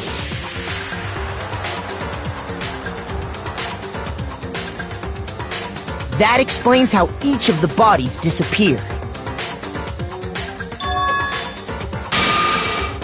But even Hifumi didn't know what the true killer had in mind for their final act.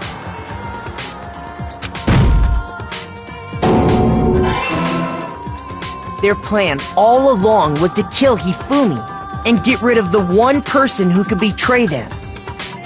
And they did it using an ordinary, everyday hammer from the repository. That should cover everything that happened in this case. And the villain behind it all is...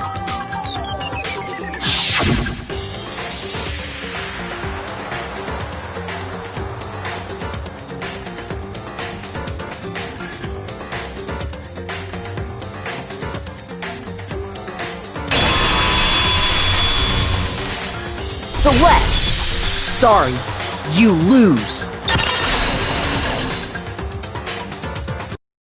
I lost? When was the last time I was forced to utter such words? They hang heavy around my neck. Then you admit it? You're the killer? Listen to you, trying to take charge, as if you're my private instructor. I, Celestia Ludenberg. Actually, no. Taeko Yasuhiro is fine. Taeko? So, you finally accepted it. I'm the kind of person, once I've lost, I don't like things to drag on. Interesting.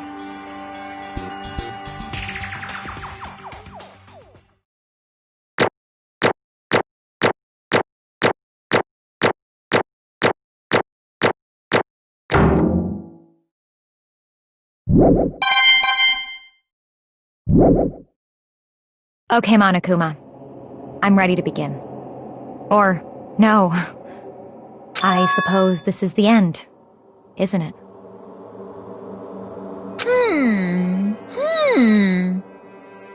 It is indeed the moment we've all been waiting for. Time to vote, okay? Okay. If you would, please locate your lever and cast your vote. And when the votes are tallied, who will become the blackened? Will you make the right choice or the dreadfully wrong one? What's it gonna be? What's it gonna be?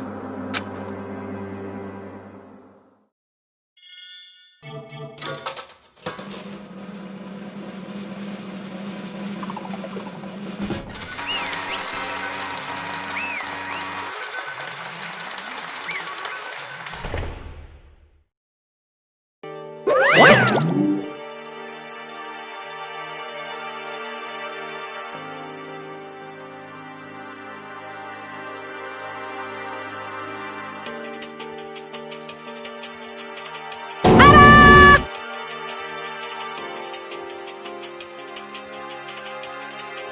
Honestly.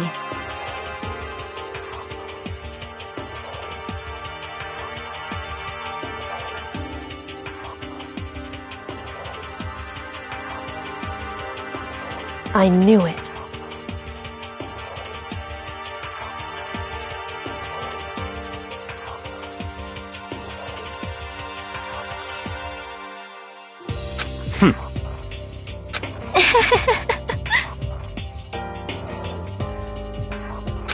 So then...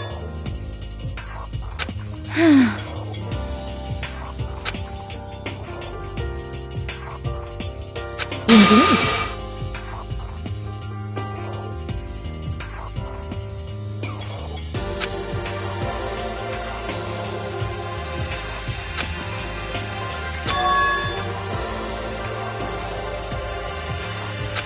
Say what? Just a second.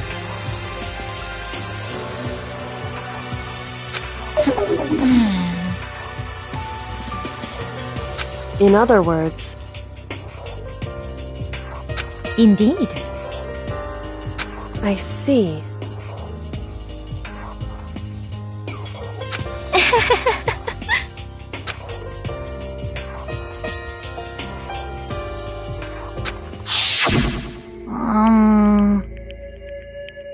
Actually... What? Are you okay with this? So then...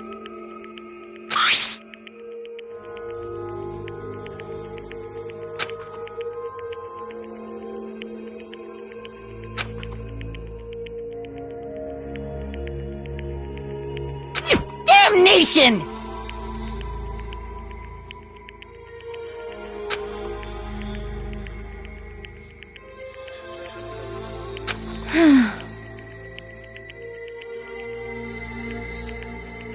Say what? As for me... Oh, As for me... What? Ugh.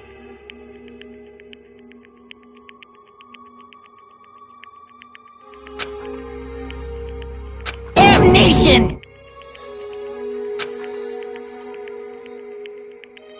Gee, what?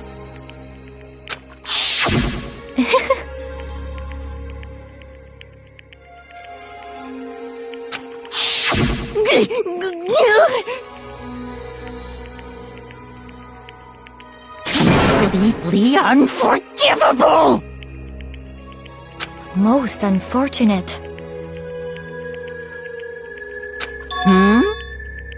Actually...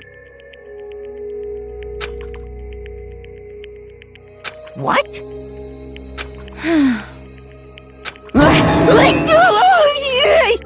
Indeed. This is unforgivable! Completely unforgivable! Honestly.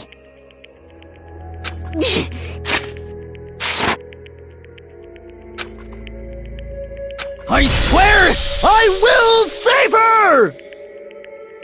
Actually...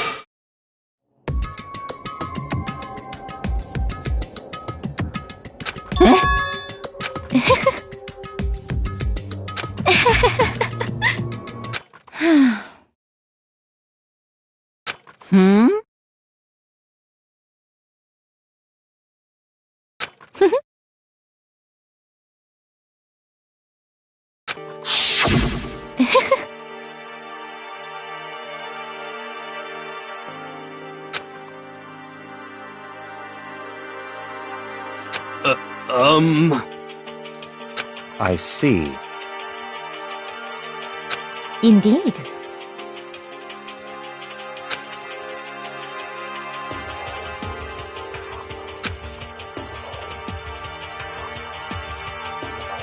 But...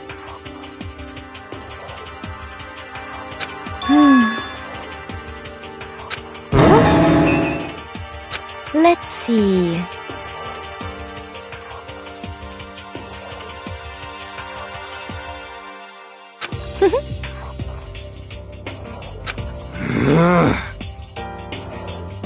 Well.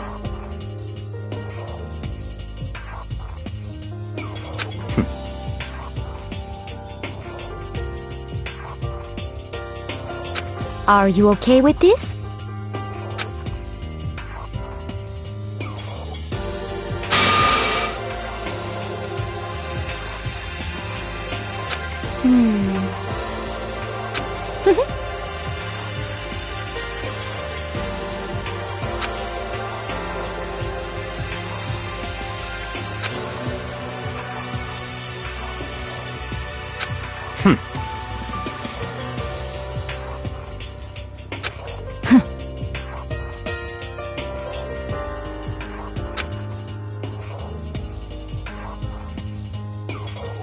So in the end...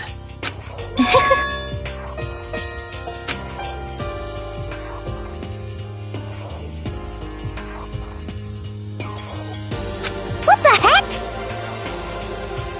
Well... Don't be mean! I wonder about that. Why? What the heck?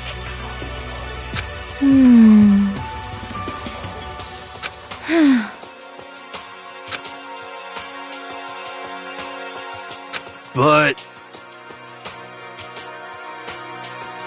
You little bitch!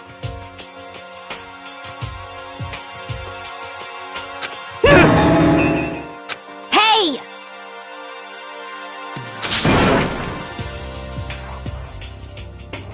You little bitch!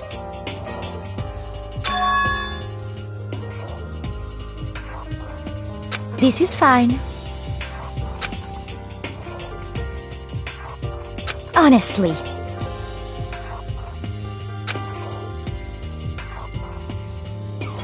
As for me...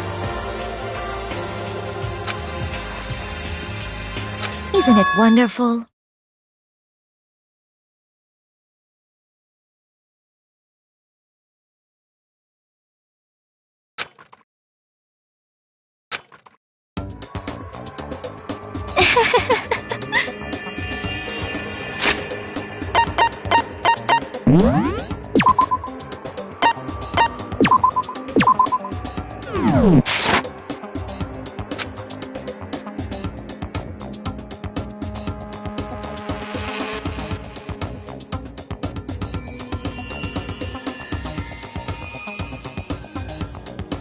This is fine.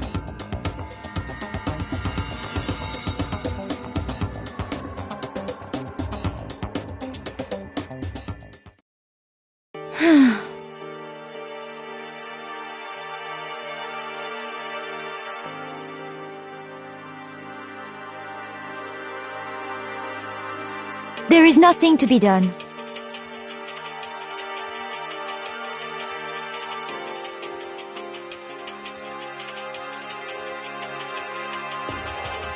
Just the worst.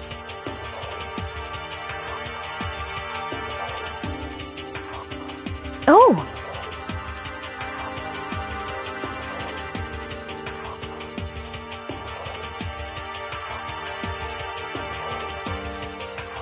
Do you understand?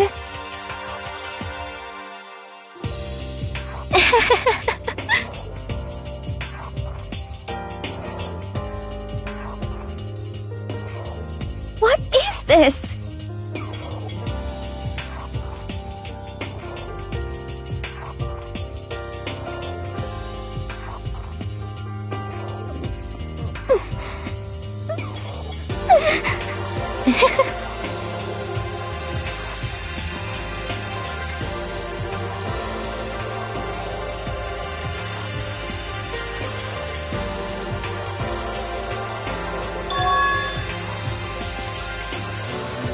Yes, indeed.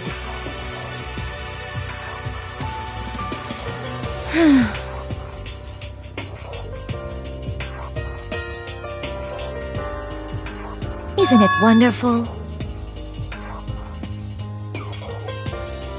Hey!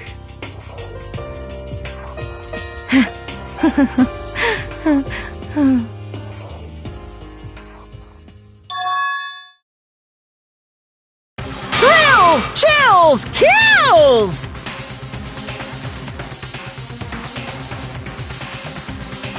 Now then, I've prepared a very special punishment! Let's give it everything we've got! It's punishment time! I guess I'll let Kyoko hold on to this. What? Will it really give you the hope you're looking for? I can't say I ever saw it that way. Which is why... Actually, it's not important. Well then, take care, everyone. Perhaps we'll meet again, in another life.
What are you gonna do? Let me out of here! Too bad.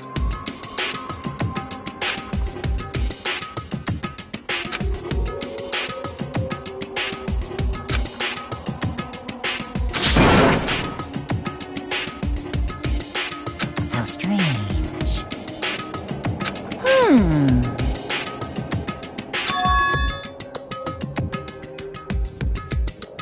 Hey! Hey! Wah-wah? So then... You...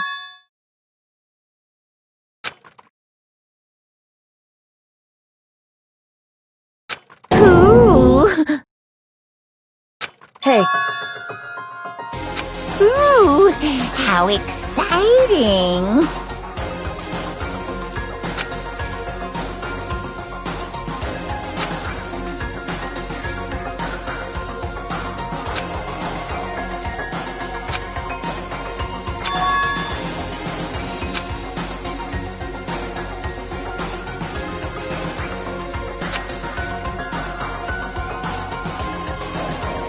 Hello. Well?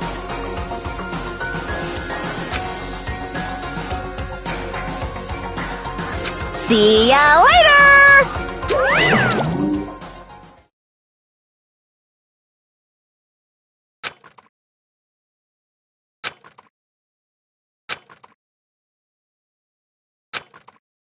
so...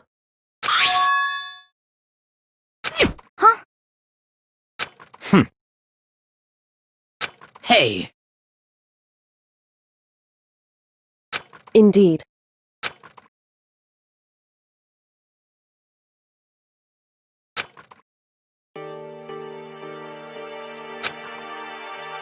Hey, What? so... Come on.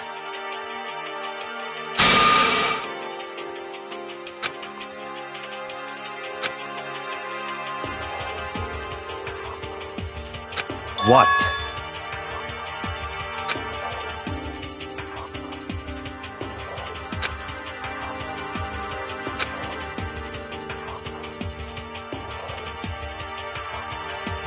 Goodbye.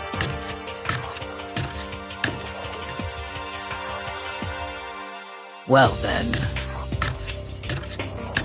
Yo!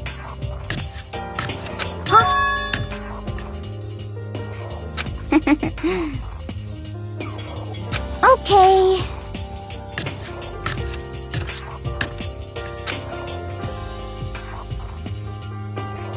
Shall we go? So then...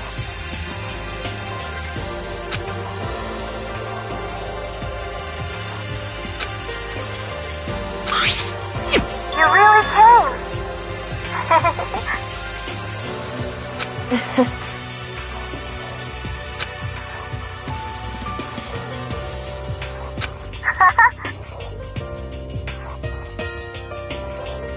So...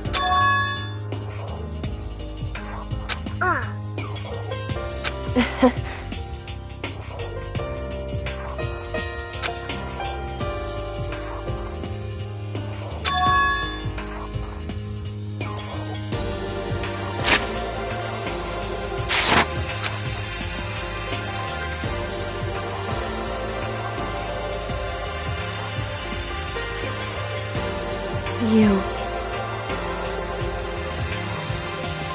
However...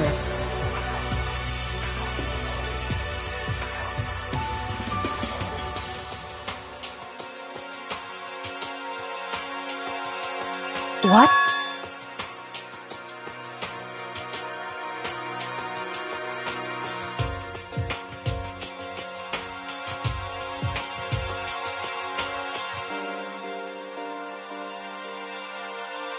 Indeed.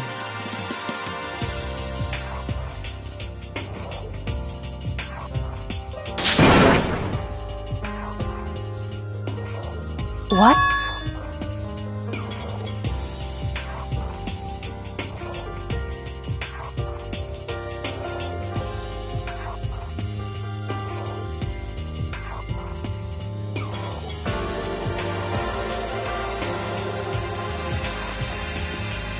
It's true.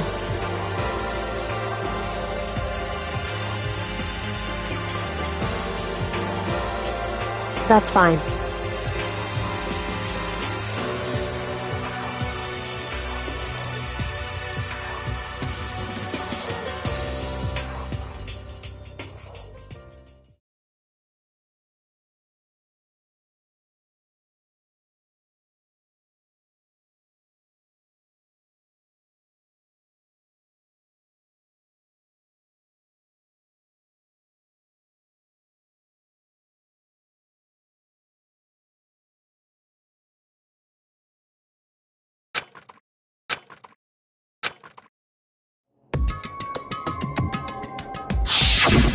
Correct.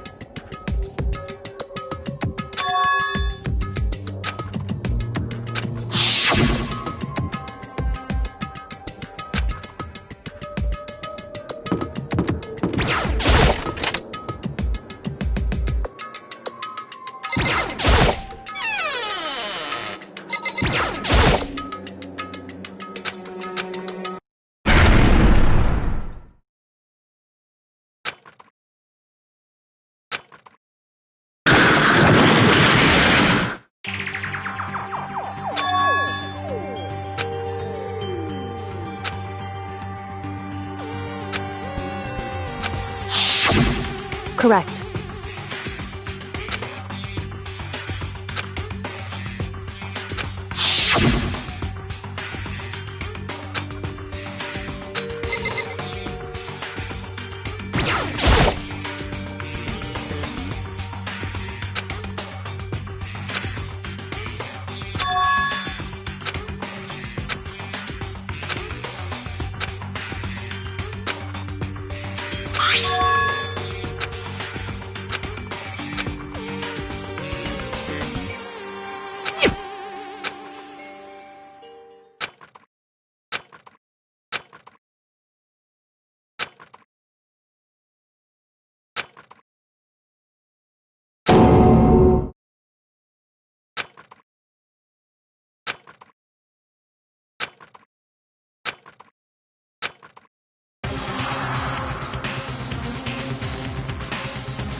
Why, you...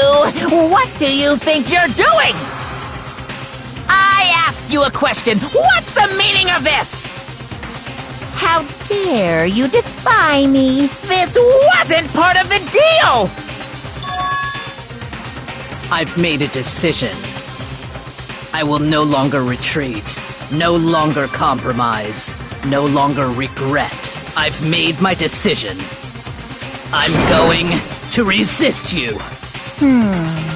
Okay, but you do realize what will happen if you go through with this, right? You haven't forgotten, have you? What I'm holding hostage?